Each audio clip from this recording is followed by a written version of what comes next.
All right, so let's get this started. Okay. Welcome, everybody. Thanks for participating. This is the second in an ongoing series of Google Hangouts with the Jericho Books authors. So without any further ado, I will turn it over to Mr. Justin Lee to talk about his book, Torn. Well, cool. Well, I'm not sure.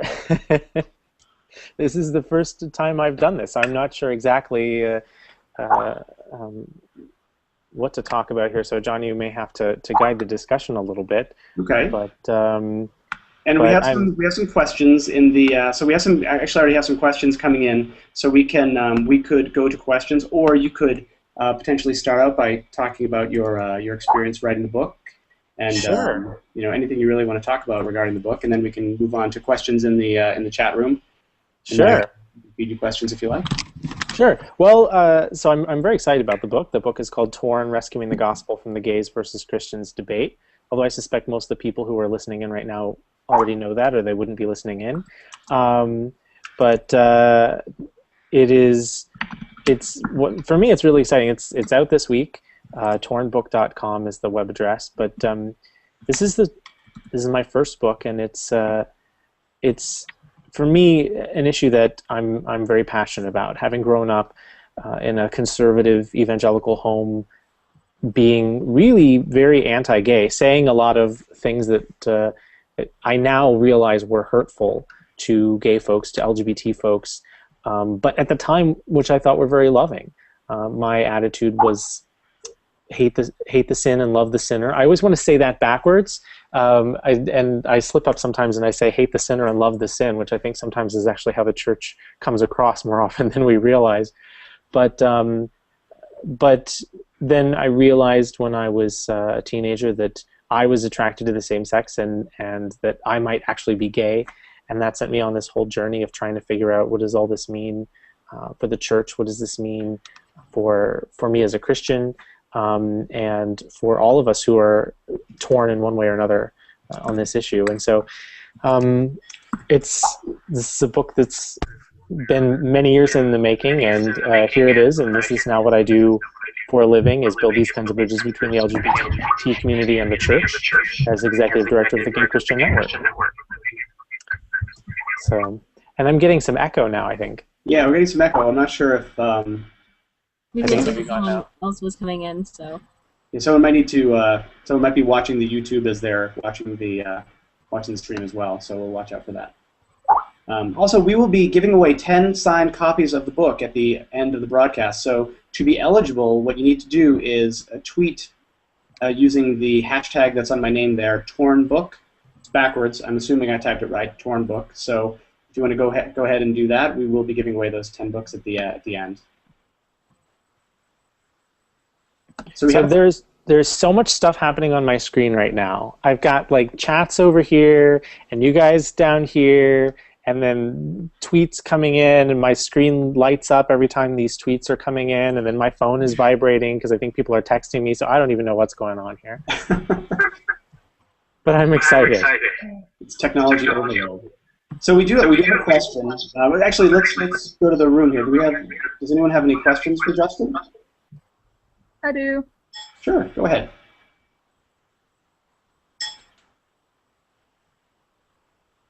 Someone muted her. Oh, no, she's... I'm not hearing anything from Kylie there. Kylie, we can't hear you. That's why someone muted her. No, she's not muted. Do you want to type it in, Kylie?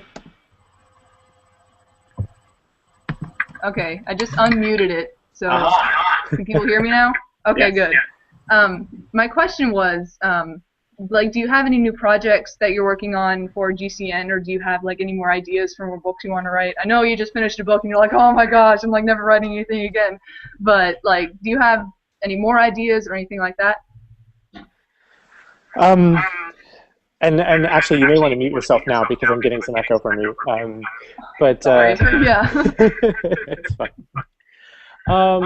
That's a great question, because I've been asked a few times whether I have another book in mind, and right now I'm really focused on this one. This is something that I mean, this has been really my life's work, is building these kind of bridges between the LGBT community and the Christian community. And people have been telling me for years I should write a book about it, and I just didn't think I had time. And now that I've done it, I'm really excited because people seem to be receiving it really, really well, and I'm getting all kinds of awesome comments on it. But I don't honestly know right now, if I were to write another book, what it would be about. There are ideas that have come through my head, but it's sort of like, I don't want to write a book just to write a book, you know?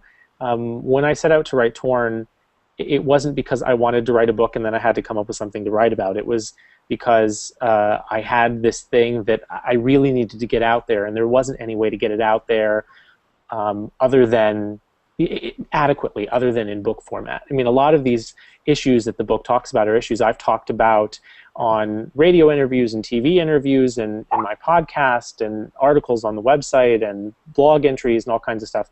But sometimes you've got an issue that's just such a big issue that you really need kind of a book-length document to deal with it.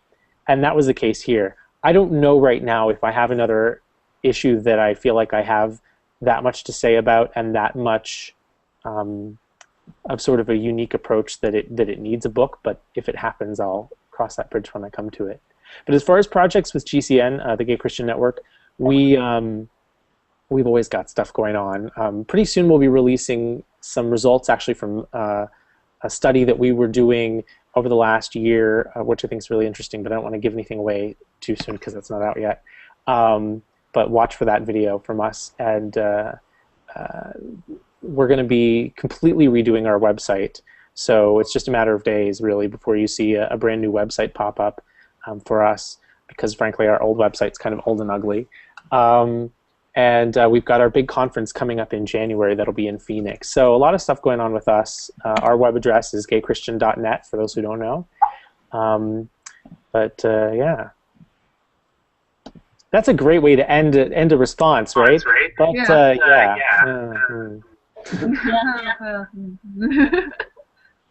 Cool. So we have a question here. Hold on. Oh, sorry. There, that's a little better. Yes, we have a question here. I'm just going to read to you, and then you can answer. What can allies who are in denominations with a history of being unfriendly do to make things better?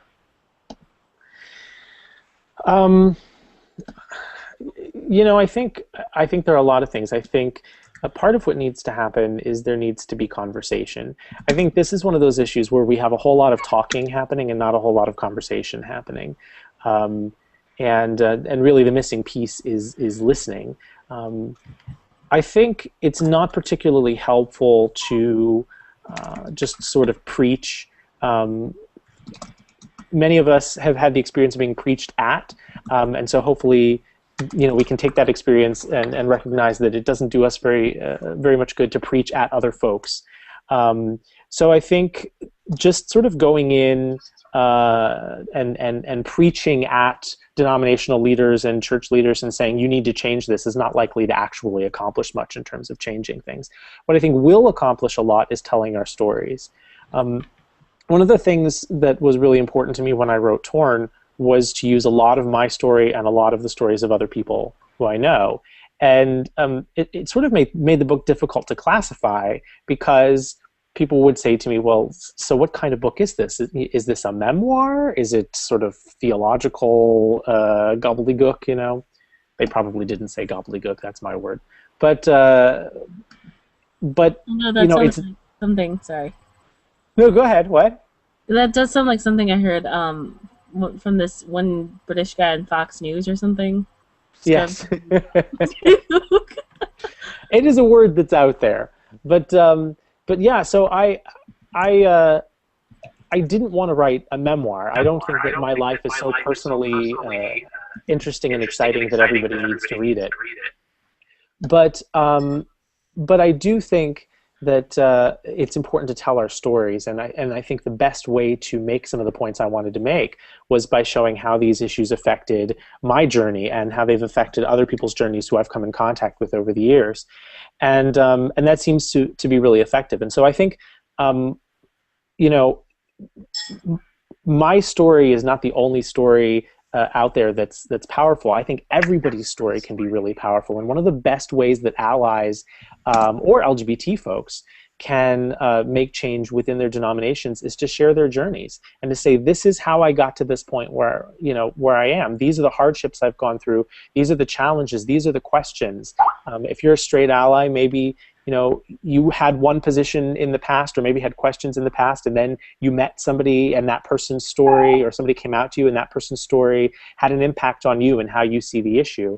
And so sharing your story and sharing what brought you to where you are as widely as you can, and then helping to share resources like Torn. I mean, I don't mean to just harp on the book, but I guess we're here to talk about it. So or other videos and other resources that offer the stories of LGBT folks is really a great way to start conversations within churches.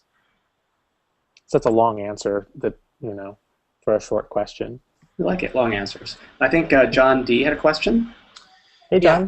Yeah. Hey, so can you maybe speak about and maybe to the frustration that some people have voiced about bridge building work, just kind of in the vein of when facilitating conversations between maybe a side B-minded person and a side A-minded person, the frustration being how much conversation can you really have if that person's theology just basically informs them to really be non-affirming of gay people? Like, how much conversation can you really have when that's the belief that's held, and kind of the frustration that exists in that space of tension or bridge building? Does that make sense? So first I should say, for folks who aren't familiar with the terminology, that these terms side A and side B are terms that originally come from an organization called Bridges Across the Divide. I talk about them a little bit in my book, and I've used them on my blog, and we use them a fair amount over at the Gay Christian Network. So they've sort of taken on a life of their own. But side A refers to folks who, basically to simplify it, side A refers to folks who are in favor of same-sex relationships, same-sex marriage, folks who would say that a committed romantic and sexual relationship between two people is equally good regardless of the gender of the partners. And side B refers to the view that, as some folks would say, marriage is between a man and a woman, that there's something unique about heterosexual relationships that is God-ordained that's not true of homosexual relationships. So those terms, side A and side B, I didn't make them up. People ask me, well, why is that one A and that one's B? And I say, I don't know. I'm not the one who came up with them. It was actually come up with by a group of folks on both sides, so you can ask them. But I think, to your question, John, I think a lot of folks imagine that the goal of dialogue is only to get everybody to agree on everything, to get everybody on the same side. Yeah. And if that's our goal, then frankly, we're just not going to get there. It's not going to happen. But I think that there are other goals that are, in my mind, just as worthwhile. There are common goals that can be shared by folks on side A and side B, folks from a variety of theological viewpoints. And the more we are able to talk to and listen to each other, and at the risk of repeating myself, share our stories, the more likely we are to be able to accomplish our shared goals and to be able to live side by side, even when we disagree on some of these questions. So, for instance, I recently wrote an open letter and posted it on the internet inviting the president of Focus on the Family, a conservative Christian organization, to sit down and dialogue with me about things that we do agree on. Now, he and I are probably not, in this life, going to agree on the morality of same-sex marriage, for instance. But that's okay. Hopefully we can both agree that seeing kids get bullied because they are gay or transgender or perceived to be any of those things is a bad thing. And so he and I could have some really productive dialogue on what can we agree on that could help to change that. even though we might not agree on whether it is a good thing, religiously speaking, for two people of the same sex to be married. So I think those are the kinds of things where bridge building is really helpful, and also just in terms of being able to be family. If you, as is true within many of our families, have somebody in your family who has a very different viewpoint on these issues than you do, hopefully, by being able to keep those lines of communication open, you can still have a relationship with this person, even though you may never agree on everything that you believe. So I think it's worth it. Okay. I think we have a question from Pam next. Pam, do you want to go ahead and ask? Hi, Pam. Hi, Justin. My question is this. I was just wondering, in terms of, I know that you talked about in the book a little bit, you talked about the Campolos and Tony Campolo disagreeing with his wife as to whether or not they were kind of side A and side B type of Christians. And so I'm just wondering, I know that, especially with the recent elections, in a lot of conversation with some of my LGBT friends, the question came up of whether or not you could actually vote for a candidate who, for example, didn't support marriage equality, and if that was in some way saying that you valued some things over the rights to equality of your gay brothers and sisters. And so along that same line of questioning, I mean, I'm just wondering with the side A and the side B, because I've been involved in conversations with some of my friends who say that, well, if people aren't willing to support that, then they're not supporting their equality, and they just can't continue to remain friends. And so it's caused division even amongst people that are trying to be supportive. And so what would you say is a good response to that when you encounter that sort of thinking? If you're somebody that's trying to be supportive, but you have other friends maybe that are trying to be supportive but don't think that gay marriage is okay, and then you're kind of caught in the middle of that tension or that friction. Well, I mean, it's, that kind of tension is really what I'm talking about when I talk about being torn. I mean, there are so many ways that we feel torn, and it can be within ourselves in terms of what to believe and what to think, and it can be between friends and family members who are sort of pulling us in multiple directions.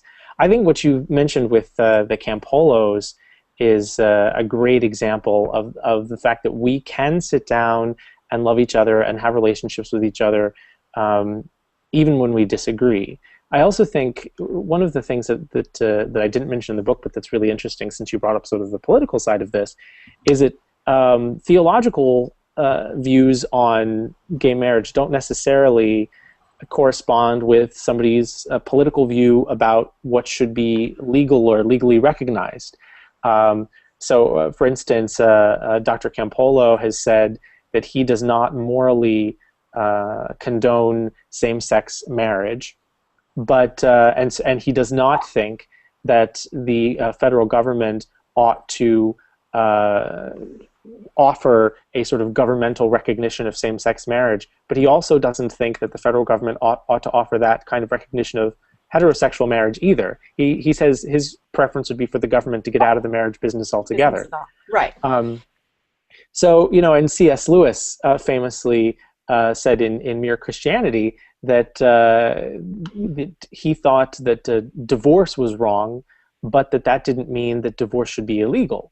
That he thought that the marriage law should not be based on what the church believes about marriage, but that there should be a difference between church marriage and civil marriage. So I think, I don't want to get too much into the politics of this, and I think I'm getting a little bit off of your actual question, but I think that ultimately we need to be able to recognize that these are complex and nuanced issues, and that we have friends who have a lot of different viewpoints, and I don't think it's particularly helpful to sort of issue ultimatums and to say well, unless you agree with me all the way down the line on this, then we can't be friends, or we can't have a relationship, or whatnot. I have friends and family members who are on all sides of the issue, and what I try to do is stay in conversation with them and share my story and where I've been and why I believe what I do, and respect the fact that they're not always gonna agree, and that's and that's okay. I feel like I danced all around your question. I'm not sure if I actually answered it. Did I answer it? No, I'm not sure. It's good. I'm not sure that there is really an answer to it. I know I was very intrigued by, well, I loved the whole book, obviously, but I was very intrigued by that last chapter where, you started out with talking about that, and you're sort of feeling this need to explain yourself when he came to talk at your university, but at the end, just experiencing him as somebody that accepted you, that talked to you, and that really did the loving you part, and not worrying about anything that we were supposed to hate. And so I just thought it was such a great example, and I just wish that there was a way to translate the beauty of that last part of your book into our churches, where sometimes there is just so much hostility and so much disagreement. But no, your answer was lovely. Thank you. Well, and I think, just to add on to that briefly, I think that ultimately, there was that period of time not too long ago where people had those WWJD bracelets, or What Would Jesus Do bracelets. A friend of mine had a bag that said WWJD FAKB, What Would Jesus Do for a Klondike bar? But anyway, it became really kind of cliche. Right. But I think there is something to be said for having that attitude of what would Jesus do, in the sense that Jesus's best friends were the sinners and the outcasts and the folks who were largely looked down upon by the religious folks of his day. And the people he saved his harsh words for were the religious leaders who were often self-righteous and hypocritical. And I think if we, as a church, took the attitude of Jesus toward the folks who perhaps we perceive as the biggest sinners and the outcasts, and made up our minds to make these folks our best friends, I think that would be many steps in the right direction. It wouldn't resolve all of the questions that we're facing as a Christian community, but it would sure go a long way. Thank you. Thanks. So I wanted to quickly announce we actually chose 2 winners already for the signed book, and we'll be contacting you by direct message. They are Kylie Bentz and Pam Beeler, so you'll be getting signed copies of the book. So we'll, how appropriate is that? We'll be reaching out to you after this to arrange delivery. So if we don't have any questions in the room right now, let me look in the chat. I have a couple that have come in on Twitter. What has been your favorite part of writing and publishing Torn? Oh gosh, my favorite part has been the response that I've gotten. It's been really amazing, like how quickly I've gotten. Like, yeah, I mean, the book came out yesterday, and so a few people got their hands on early release copies of it. But I have been really flooded in the last day or two with messages from folks who have told me that they got it like on the release day, or maybe got a pre-release copy shortly before the release day, and that they have already read it, and that it's really touched them and been helpful to them. And over and over people have been saying to me, and now I'm going to buy, a copy for this person, a copy for this person, a copy for this person. And I don't really have words to express what that's like as an author, to have somebody say to you, not just I really liked what you wrote, but that what you wrote made an impact on me, and it was such an important impact that now I want to share it with all these other people. But then on top of that, for it not just to be something that I wrote, like a novel or something like that, but something that that is sort of my life's work that I really believe in, a message that to me is more important than the book and more important than me or my ministry or any of that. To have that really resonating with folks and them wanting to share that it's overwhelming, and it's awesome, and I'm just super, super grateful. Has the reception of the book surprised you in any ways, or is it kind of what you expected? Yeah, no, it's been incredibly surprising how. I mean, I expected it to connect with people, but I didn't expect people to resonate with it quite as much as people already are. I mean, some of the emails that people have sent me and messages just in the last couple of days have been just really, really moving. And I feel like I should have better words than this, right? I'm the author, so I should be better at expressing this. But it's the response to me has just been so much more than I anticipated. It's everything that I hoped for and more. And now I just hope, we can get it out there even more. Because I'm a glutton. I want to have as much great response as possible. A glutton for praise. That's all right. There's nothing wrong with that. Well, no. I don't mean I don't mean a glutton for praise for me. I mean a glutton for when you see something make an impact on somebody's life and somebody says, "This is how this touched my life." That is an exciting experience, and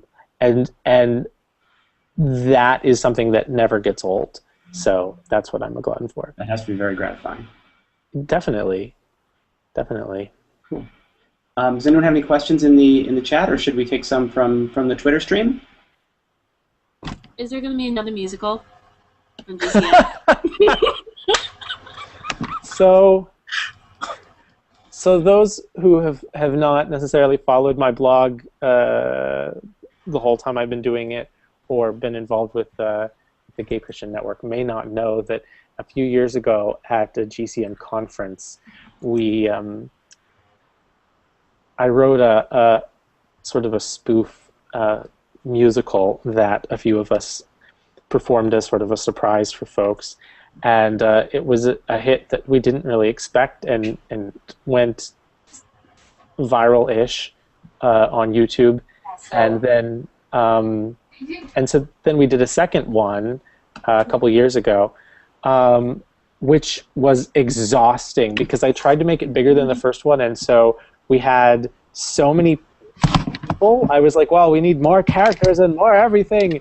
And trying to coordinate everybody's schedules was just a nightmare.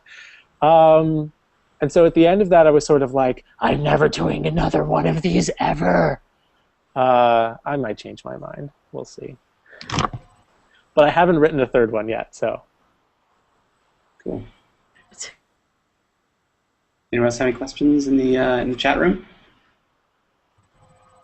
So we have a bunch on. What's that? I'm sorry, I was calling on Kathy. Did Kathy have I one? think is Kathy muted? I think Kathy might be muted. Oh. No, she should be unmuted. Okay. Kathy, are you on mute? If you need to, you can also type it in here, and I'll and you just read it out. I suppose Justin can read it too. There's that. I can tell Kathy's trying to say something. She's waving furiously down there, but yeah, she's not muted on my end. Okay. Sorry. Oh. Sorry about that, Kathy. I have no idea what's going on. I didn't mute you. Type it in here. We'll get to you, I promise. Perhaps. Am I there? Oh, yes. There you go. Just congratulations, Justin. Oh, thank you. Really, really a good job. Really, really good job. But I appreciate that. I like your hat. I assume that was to Kathy because I don't think I'm I'm going to assume yes. Okay, so let's get one from the Twitter stream. So this one's This one's interesting. Okay, so people still talk about being gay and being Christian as if they're as if the two are mutually exclusive. What do you think needs to happen in order to unite these two concepts in the public imagination, both in a religious and secular setting? I even have a longer question after this one, but let's do it. I don't know. One could probably point to the scripture in Matthew where Jesus mentions the talk about eunuchs. I think I think from a theological perspective, you can talk about that, but well, I think I would say I think I feel like I'm once again repeating myself, and I hate this, but I think sharing our stories is so critically important. I think one of the mistakes that we make a lot of times is, at least for me, having grown up conservative evangelical, my reasons for opposing homosexuality as a concept had to do with what the Bible said. They had to do with, here are a bunch of Bible passages that say homosexuality is a sin, and, God said it, I believe it, that settles it. And what I was lacking was a real understanding of what was really behind this big word, homosexuality. What are the lives of the people who call themselves gay? Why are they gay? What's really going on here? And that's stuff that I had to discover firsthand. In some of the research that I've done, I found that actually, you can argue the Bible a lot, and there are some great biblical discussions to have, and I have some of them in the book. But what changes people's minds more than Bible arguments is hearing folk stories and hearing what people have really been through. So I think the more that gay Christians and bi Christians and trans Christians come out and say, look, this is who I am, and I'm not going to apologize for my faith. My faith is a core part of who I am, but I'm also going to be honest about this other piece of me. I think the more that we do that, and the more that we're willing to engage on some of these difficult questions, I think it's going to change a lot. Because, in the book title, we talk about the gays versus Christians debate, and it shouldn't be gays versus Christians, and that's the whole point. It really needs to be, for those of us who are Christians, it needs to be, how do we as Christians better love everyone? Can I make a statement? Am I on? Sure. I here? Okay. What I think is happening too is that a lot of the young gay people are almost forcing this conversation in churches because they have so much connection to the internet and they have really good role models. And these kids aren't just being silent and hiding out or walking away from churches. They're forcing the conversation in a church. Locally in my town, the assistant pastor's son of our mega church, who's the worship leader, the good child, the good boy like you, Justin, has come out. And it's forcing this mega church to have to deal with it. And so this conversation is just happening anyway because kids aren't doing what they did 5-10 years ago and just leaving their churches. They're saying, no, I want Jesus, and I am gay. So yeah, and that's another thing is young folks are coming out more and more and more, and that's part of why this is such an important issue for the church to address now, yes. because we've got a whole generation of folks who are growing up with gay friends, who see the church as not at all a place that welcomes their gay friends. And I think a lot of conservative Christians imagine that the concern is that the church is not sort of pro-gay marriage enough. They think that what folks are asking for is for the church to come out in full support of same-sex marriage. And indeed, many folks do want the church to come out in full support of same-sex marriage. But I don't think that's the primary issue here. I think the primary issue is even deeper. It's the fact that the church is not a safe or welcoming place for a lot of folks, and that's an issue that's got to be addressed, because otherwise the church is losing a whole generation of young Christians, young, very devout Christians in many cases. Right.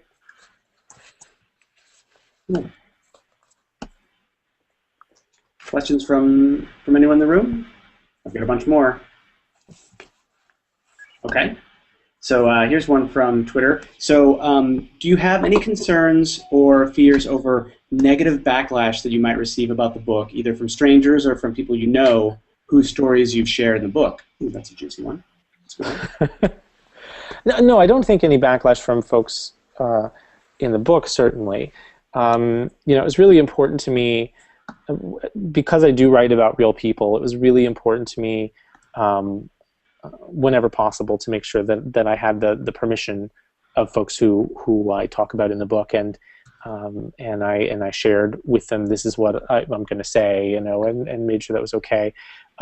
In cases where that wasn't practical for whatever reason, I did my best to disguise identities and change details and such, enough to make sure that nobody's going to be able to go and say, I know who this person is. But for the most part, the vast majority of folks in the book, I have their full and complete permission. So, and I've tried to be very fair to everybody who I mention. There's always backlash. I mean, frankly, most of the backlash for this kind of thing, I already know from experience, comes from folks who they hear my name in the same breath as gay and Christian, and then they draw their own conclusions about what I believe and what I'm doing, and then I get hate mail, and that's not new for me. It's a little scary to see the book kind of become a big thing and think, okay, well, how much is this going to be magnified? But what's more important to me is getting the message out there, and so I think that's important. And I really don't think anybody who actually reads the book and who actually takes the time to sit down and learn what I'm about and what I'm saying here is even if they disagree with me, I don't think there's going to be much backlash from those folks. I've gotten some great endorsements from folks who don't agree with each other on just about anything else. So I feel like I've accomplished a lot as far as that goes. But yeah, I do get hate mail. I do, and I'm sure I will with this book. I suppose you can't please everyone. Say that again? I said, I suppose you can't please everyone. No, you can't, and I think that's an important thing to understand when we talk about bridge building. In the book, I talk a lot about the importance of building bridges between communities who don't see eye to eye on a whole lot,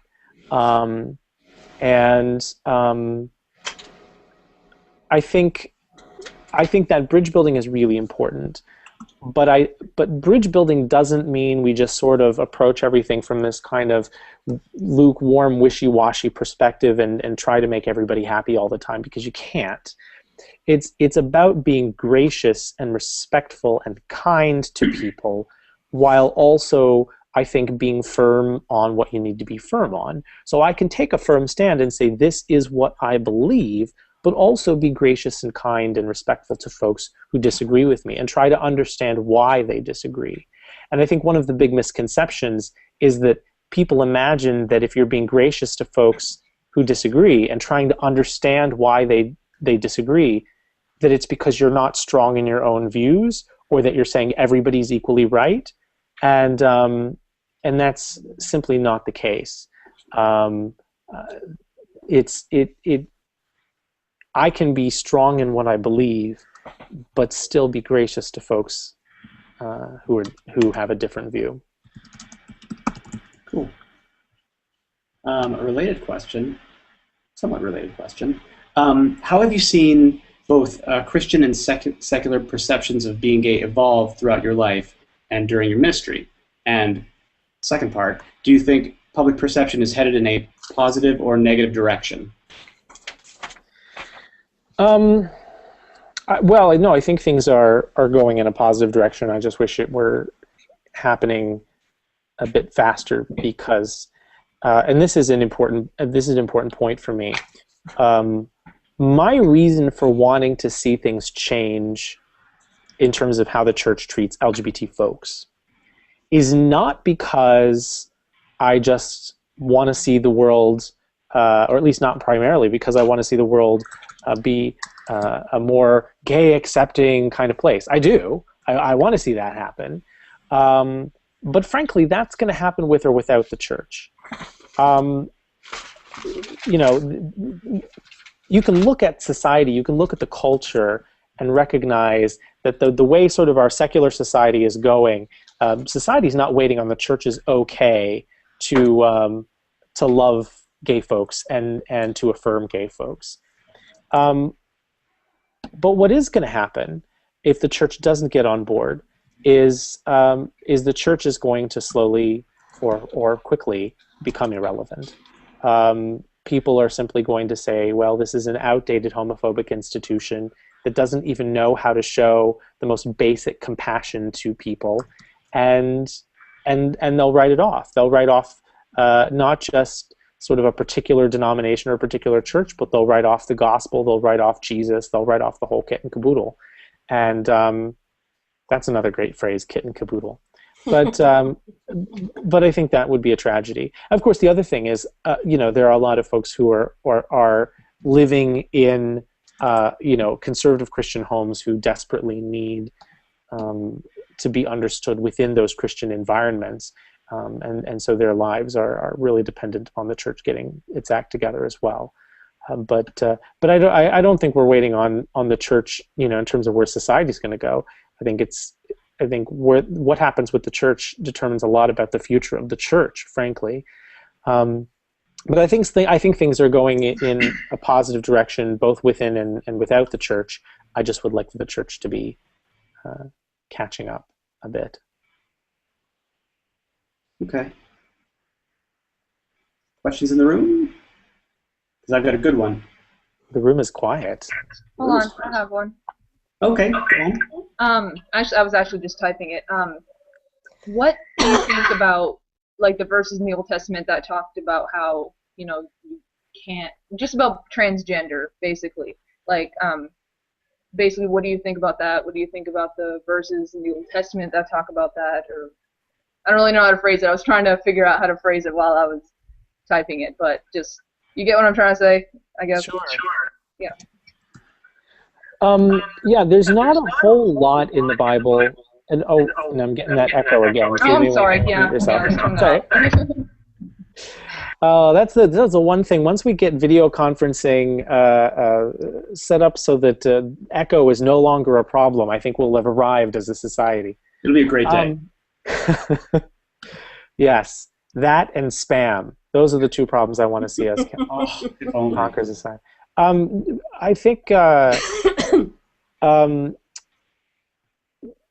it's interesting because we don't actually, as a church, talk a whole lot about transgender issues, which is interesting. And you know, folks have asked me why in Torn I focus way more on gay stuff, and I talk a little bit about trans stuff, but I don't talk a whole lot about trans stuff. And part of that is because it's my story, and I'm gay and I'm not trans. And so I don't want to, you know, I don't want to try to speak for somebody else. But another part of it is that, frankly, a lot of the debate that's going on in the church right now is all about homosexuality.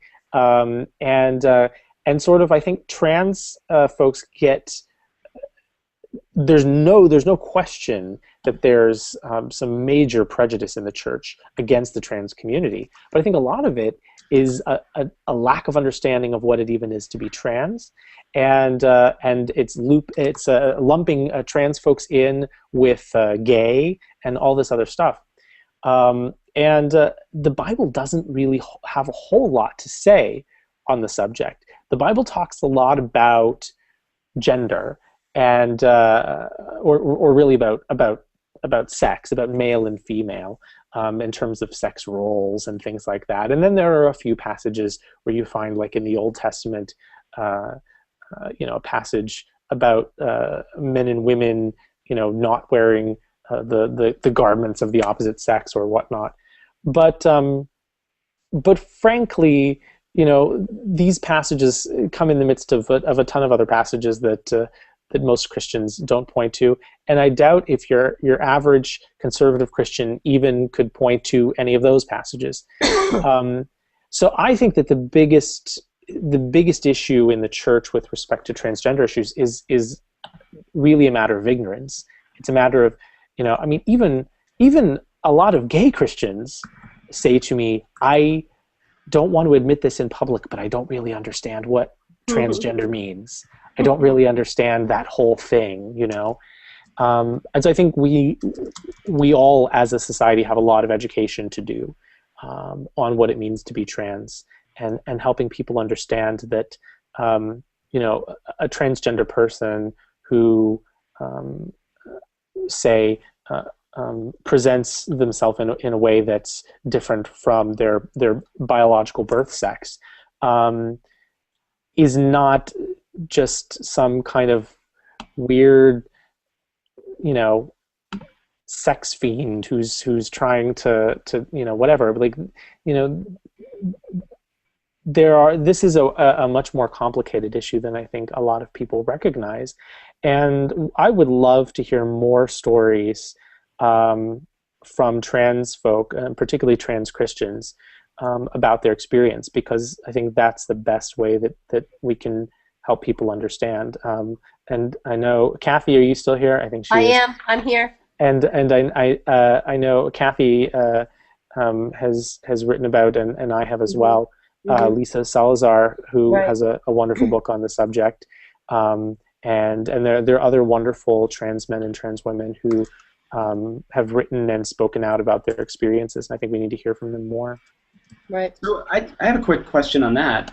So if there's not a specific biblical basis for the backlash for the transgender community, where does it come from? Where do you feel like it comes from? I don't know if you ever pressed people on that, but I think a lot of it, honestly, I think some people may point to a passage to kind of justify what they're feeling, but whereas my experiences with folks who say oppose same-sex marriage, a lot of them, I really believe that their reason for it comes from they've looked at what the Bible has to say, and there are certain passages which they read as strongly and clearly condemning it, and that's really where their objection comes from.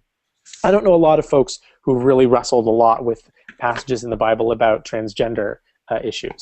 I think, but I think it comes from two places. I think one is for Christians who believe that the Bible prescribes specific gender roles for men and women. I think then it's sort of like, well, God has a design, and it's a certain design for men and a certain design for women. And if you have that view, then obviously that can cause some conflict when you start talking about folks whose biological sex and gender identity may not match up, or folks who are, say, intersex, who are not easily defined as male or female. It creates a lot of problems. Now, for me, that was part of what caused me to rethink my approach to how the Bible approaches gender. But I think that's part of it. But I think a lot of it is just I was a psych major, and our brains are designed in such a way that we are very, very good at categorizing things. It's part of how we go through life. Right. When you look at a crowd of people, you're not even consciously aware of it, but your brain is instantly categorizing people. You're categorizing people according to things like sex and age and race, and this is true even though these are not always helpful categorizations, but we just kind of do it automatically. And our language is structured this way, so that when I'm referring to a person in the third person, I say he or I say she. And so I kind of have to know, without having to think about it, whether this is, whether this person is male or female. And so when somebody doesn't fit into our neat little boxes, it is really distressing for some folks, especially if you are not used to having that paradigm shattered a little bit. I think a lot of folks, they look at somebody and it's this sort of experience I think many people have had, where you see somebody in a crowd and you go, is that a guy or a girl? I can't tell. And it's a natural kind of response to our tendency to put things in boxes. Mm-hmm. But the reality is not everybody can be easily categorized. And so we have to get over that desire to want to fit everybody into a box, because real life, real people are complex. And I think it's part of how God created us. It's part of the design of creation, and I think it's ultimately a good thing. But it requires us to sometimes step outside of our comfort zones a little bit. And it's also very true that some churches, what I find, because I have a pretty good web into the transgender community, and just because churches are, even affirming churches are accepting to the GLB community, doesn't mean they have any history with the T. And so sometimes I am more cautious now. As someone will say, can you point me to a church? And I will actually write to that pastor and say, do you have any experience with transgender people? Because if I take a transgender person that I love and point them towards an affirming church that has no experience with transgender and they get hurt again, that's really difficult. Well, I think that's exactly right, and I think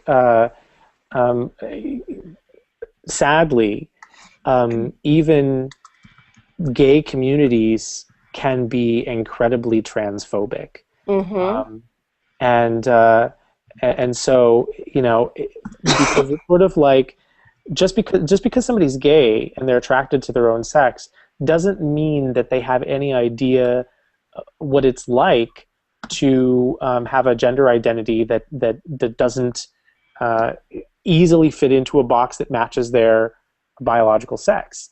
And in fact, there are gay men and women who are adamant that they, in spite of the fact that they're gay, they want to make sure that they fit the sort of stereotypes that we have of masculinity and femininity. So you have, for instance, gay men who look down on men who don't come across as masculine enough. Right. And I just think, we're different.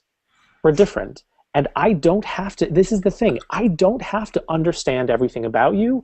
I don't have to like everything about you. I don't have to agree with everything about you in order to know that God loves you. And therefore, I need to love you, because God has loved me with all of the mess in my life that may not be instantly visible to everybody. And so I need to love other folks, whether or not everything about them makes sense to me, whether or not it fits into my boxes, whether or not I agree with everything. And so I think the more we as Christians can focus on love and getting to know folks, then what naturally flows out of that is, as I get to know the trans person in my church, then by talking to them and hearing their story, I'm able to realize things like, oh, yeah, gosh, it is kind of awkward for you to have to use either the men's room or the women's room and worry whichever one you choose that some people are going to be uncomfortable. Right. That's not something I've ever had to think about before. So, and I wish I'd had the space to kind of get into some of this more in Torn, but I think this is a conversation that we definitely need to be having as a church. Justin, Okay. I have one more question if there's time. Yeah. Actually, I just want to remind everybody real quick before you do that. For the people watching on YouTube, you all can win as well. You can win one of our 5 remaining copies of signed copies. Did I mention it was signed? Copies of Torn by tweeting the hashtag #TornBook, which is under my name there. And, of course, you should probably tweet at GCN Justin and Jericho Books as well. But the key is #TornBook, so tweet that hashtag. Anyway, Pam, sorry, your question. Oh, no, that's okay. I just wanted to ask you, Justin, one of the things that struck me and that I loved so much about the beginning chapters of the book is when you talk about being the God boy, and obviously how important your faith was in your life. And I have some LGBT friends who, after they came out, really struggled with whether or not they wanted to keep that label of Christian because they felt that so much baggage was tied to that. And I have several friends, especially younger friends, that have left the church altogether. And whereas Kathy talked about more and more people saying, no, we're going to stay and we love Jesus and we're gay, my experience has been somewhat different in that most of the people that I know, once they come out, they end up eventually leaving the church. And I just wonder, what would you, just personally, if you could talk to them, what would you say to them that would be, I mean, obviously, I would love to take your book and just hand it to everybody I know and say, you have to read this before you can go on in life, but what would you say to help people? So would I. So wait, Justin, quick before you answer, I just want to remind everybody we have about 5 minutes left. So if you have any questions here at the end that might be quickies, feel free to put them in chat. And sorry, Justin, take it away. Yeah. So sorry. So your question is about sort of like what to say to them. Right. I mean, especially young people that have grown up in the church that now feel once that they come out that there's no place for them in the church anymore, and they leave. Well, you know, that's a complicated question that we could probably talk about for a lot more than 5 minutes. But I'll say, I guess, two things. One is that I think it's important for them to know that there are places where they can practice their faith, or even if they're not sure of their faith, there are places where they can be around other Christians who will fully accept them. There are churches all across this country which welcome and love and support LGBT folks.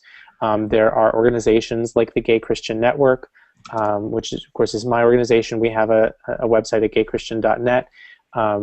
Organizations like, within various denominations and Christian groups like the Evangelical Network, which caters to a sort of a more charismatic and Pentecostal crowd, or Reconciling Works, which is more of a Lutheran organization, and well, it is a Lutheran organization, and various other similar kinds of groups all over the place, and we at Gay Christian Network are happy to refer people to those kinds of resources and help them find those places where they can be accepted.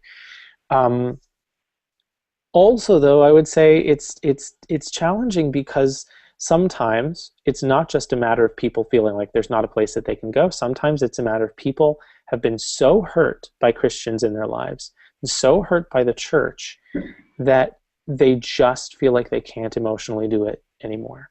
I know people who say to me, I cannot walk into a church, I cannot be in a service where people are singing those praise songs that I grew up with without getting physically ill. That's how strongly they feel this pain of what they've been through. And some folks have been through, I talk in my book about some of the challenges I went through, but there are folks who have stories which are far more terrible, horrible abuses at the hands of Christians. And so I can't really blame them. I don't think that it's Jesus's fault or Christianity's fault that they went through the stuff that they went through, but I don't blame them for being absolutely just unable to have those conversations or be in that space. So I think sometimes the best thing you can do is just be their friend, not push them, and trust that God loves them, and that they have to kind of take their own time to follow their own path, but I think God loves them regardless. Okay, thank you. Sure, thanks. So I'm actually looking at the clock, and it looks like we're out of time.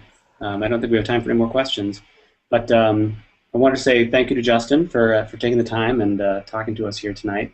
The stream will be available. You'll be able to go on the Jericho Books YouTube page and and watch the rebroadcast and show it to your friends. So Awesome. yeah, definitely we'll have Justin tweet that out, and Jericho Books, at Jericho Books. You should follow them. You should follow at GCN Justin. They will both be tweeting about this, and you can check it out in the coming days. And let me just say, Jericho has been wonderful. They, of course, are my publisher, and they've been so wonderfully supportive of the book, and I'm so grateful to all the great folks at Jericho. And they sent me those flowers over there, so, you know. But seriously, they've been really awesome. And I do hope that everybody enjoys the book, and send copies to all the people you think need to read it, because we want to make change. So thanks, everybody. And one last thing, we have 4 more winners. We have 1 more book to give away. So have your friends tweet really quickly. Let's see. We have Adam Whitley, Mallory Brangan, Dickinson Pearson. I believe Mallory's on there twice, so we might have 2 more to give away. So yeah, we have, I think we've given away 8. We have 2 left. So take this last opportunity to tweet with Torn Book, and we'll give away those last 2. Cool. Cool, guys. Thank you very much for participating. We really appreciate it. Thanks, everyone. Have a great night. Thanks, y'all. Good night.